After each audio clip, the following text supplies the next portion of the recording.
I'm studying environmental studies and with a specific interest or focus in food issues. I'm also involved in campus gardens, and I'm involved with the Real Food Challenge, which is a national student organization committed to educating students and empowering students and trying to get more of the $4 billion colleges around the country spend on food each year directed toward food that is sustainable. The most significant thing that I think student-run campus gardens have done to promote a better attitude toward food and about food on our campus is to connect eating with growing. And the most important lesson that I have learned is that growing food is a lot of work. It's hard to make things grow in February, especially, bright red lusty tomatoes. And I've gained an enormous appreciation for broccoli and kale and spinach and broccoli greens, actually.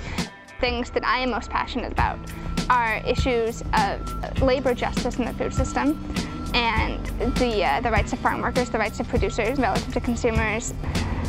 One of the most eye-opening experiences that I've ever had was visiting a migrant labor camp with 100 men living in a barn about 20 miles from my house.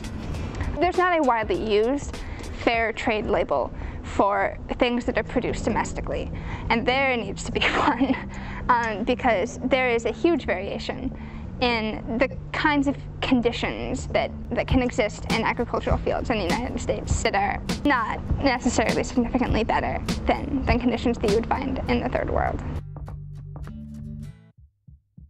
The consumer labels, be they certified organic, certified fair trade, Rainforest Alliance or UTSCAPA, what have you, are an imperfect solution to a very complicated problem. Part of the reason that things like organic and fair trade coffee are more expensive at the grocery store is because they do legitimately cost more to produce. So the question is, how do you support a method of production that is genuinely better and account for the fact that it will cost more money without reinforcing the idea that coffee that's fair belongs in a niche market, that it belongs anywhere other than on every single shelf?